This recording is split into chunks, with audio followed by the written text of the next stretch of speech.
Halo teman-teman, berjumpa lagi dengan Mbak El di sini yang ada di Hong Kong saat ini. Saya ingin berbagi cerita. Dari awal saya kesini dan sampai berapa lama saya di sini. Tapi kok hadapnya kamera ke sana apa ke sini ya? Saya bingung. Sebetulnya hari ini tidak usah pakai masker nggak apa-apa, tapi kan masih banyak juga yang pakai masker juga untuk melindungi diri sendiri ya dari virus juga Mas ya. Jadi karena saya juga mengasuh seorang bobo atau nenek, jadi saya juga harus hati-hati di luar. Dan karena saya masih nyaman memakai masker, jadi saya pakai aja. Dan saya saat ini ada di Victoria Park, di mana teman-teman liburnya di sini. Jadi alasan yang ada putih-putihnya itu lapangan Victoria Park. Nah ini semua juga masih pakai masker. Saya berbagi cerita ya. Kenapa saya dulu kesini? Karena juga salah satunya ingin mencari uang yang cukup untuk kebutuhan keluarga.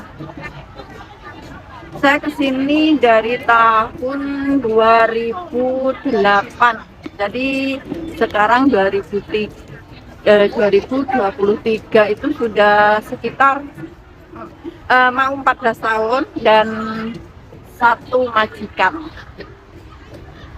Aduh, bapak itu ketawa-ketawa biasanya. Satu majikan dalam 14 tahun. Luar biasa ya. Saya mengapresiasi diri saya sendiri karena saya mampu bertahan 14 tahun di dalam satu majikan. Alasannya apa? Satu, karena majikan saya itu ya lumayan baik lah, karena juga orang lain juga saya menyadari lah seberapa baiknya mereka, tapi mereka baik banget. Lumayan untuk saya tinggali dan nyaman bekerja di situ. Dan selama 14 tahun ini gaji saya juga mulai bertahap naik sesuai dengan aturan pemerintah. Dari 2008 saya ke sini di PT itu menunggu sekitar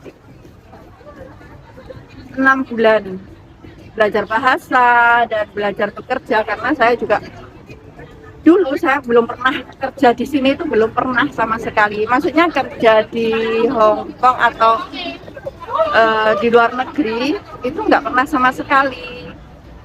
Saya di Indonesia pernah sekali pas lulus sekolah itu kerja di pabrik, yaitu pabrik Daimato. Teman-teman masih tahu kan pabrik Daimato itu yang produksi sandal Daimato. Itu dulu itu sangat terkenal sekali di Indonesia. Dan saya di situ bekerja kurang lebih 2 tahun.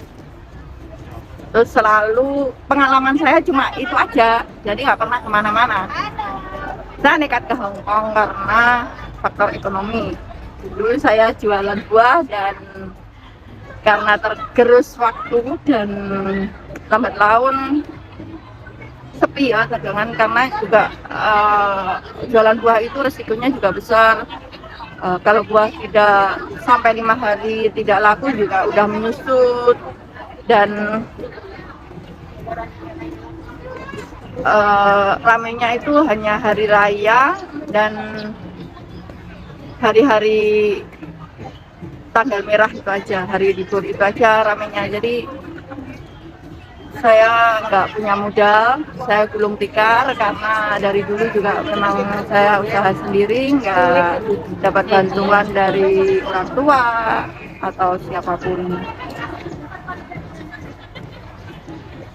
Nah, saya kesini dengan masuk ke PT di Surabaya, tepatnya di Ketindan. Waktu itu PT Surya apa ya, kok lupa ya, Surya Pratama.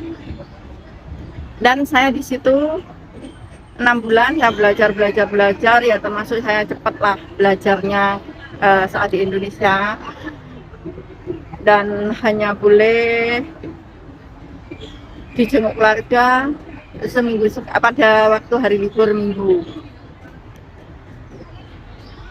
Ya dalam masa di PT itu ya perjuangan banget, karena cuma di ruang lingkupnya cuma di situ-situ aja, jadi pokoknya penuh perjuangan lah, nggak semudah yang dibayangkan. Dan selama 6 bulan saya akhirnya turun visa.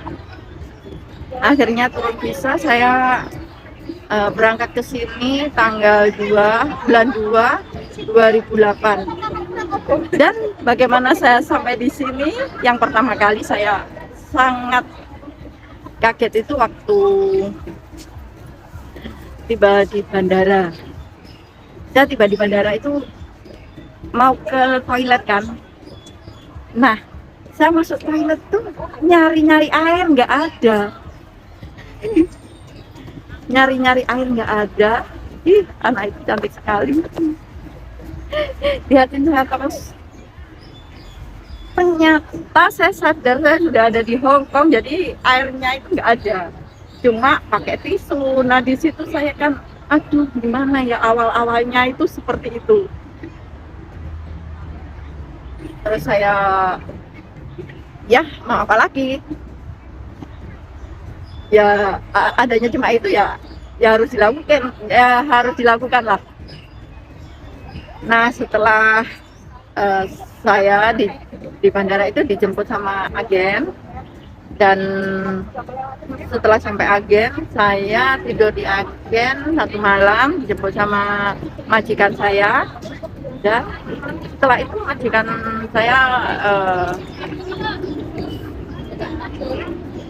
gimana ya, maksudnya ngomongnya, saya kan juga belum terlatih, walaupun di PT juga saya bisa, tapi kan memang beda banget kalau ketemu orang. Jadi bagi teman-teman yang di PT itu harus rajin-rajin belajar lah, dengarkan orang-orang ngomong bicara, jadi logatnya itu sudah beda banget. Terus saya nginep ternyata yang jemput saya itu anaknya, yang memberi saya gaji tiap bulannya itu, karena saya ternyata diantar ke rumah neneknya, ke rumah ibunya. Jadi saya kerja di rumah ibunya itu. Waktu itu masih ada kakek yang nggak bisa jalan kaki, jadi saya mengasuh atau merawat kakeknya itu, tapi masih sehat. Dia nggak mau ngapain, cuma kalau dia belajar nyanyi, atau kan dia itu nyanyi bahasa itu loh, bahasa Hongkong itu yang kayak kalau di rumah kita itu kayak ketoprak atau campur sari. Saya hanya mengantar di situ. Ya awal-awalnya emang kaget banget. Bahkan saya sampai mau di internet karena saya katanya nggak bisa belajar, nggak bisa bicara, terus dia nggak ngerti omongan saya. Pokoknya perjuangan banget. Bahkan saya pokoknya setiap hari itu saya takut karena dimarahi terus. Tapi saya mencoba bertahan, berdoa, dan selalu berdoa. Dimanapun saya selalu berdoa, karena tujuan saya cari uang untuk keluarga. Jadi apapun yang terjadi saya harus terima dan harus kuat untuk menahan semuanya, kesedihan, air mata, dan semuanya itu udah makan keseharian. Jadi teman-teman kalau mau kesini ya harus tahan mental yang kuat. Dan gaji saya waktu itu masih standar ya, masih berapa ya lupa ya, saya waktu pertama masuk itu masih 3.000-an pokoknya. Pertama masuk masih 3.000-an, nggak dikasih libur sama 7 bulan. Jadi ini saya di rumah terus. Pokoknya perjuangannya itu sangat-sangat luar biasa, nggak seperti sekarang ini yang baru masuk ke Hongkong sudah bisa libur, nggak seperti itu. Jadi perjuangan waktu di masa-masa itu memang perjuangan banget bagi yang masuk ke Hongkong. Nah teman-teman, bagi kalian yang ingin kesini, ini memang Hongkong itu memang tujuannya paling enak ya dibanding dengan negara-negara lain, karena di sini aduh, karena di sini apa mayor cewek semua, nggak ada cowoknya. Itu kalau ada cowoknya sih itu bawaan istri mereka, jadi yang bisa bawa ke sini itu istrinya. Jadi di sini kita bisa jalan-jalan, kita bisa liburan di hari Minggu dan hari-hari besar lainnya. Jadi teman-teman nggak usah takut, di sini aman, polisinya baik banget, apa-apa juga cepat tanggap, jadi melindungi banget dengan kita orang Indonesia ataupun tenaga migran lainnya. Dan terima kasih teman-teman sudah melihat. Jangan lupa ya subscribe, like, dan komen untuk channelnya Mbak El, dan saya akan terus mengupdate cerita-cerita di Hong Kong, dan tunggu lagi yang lainnya. Terima kasih.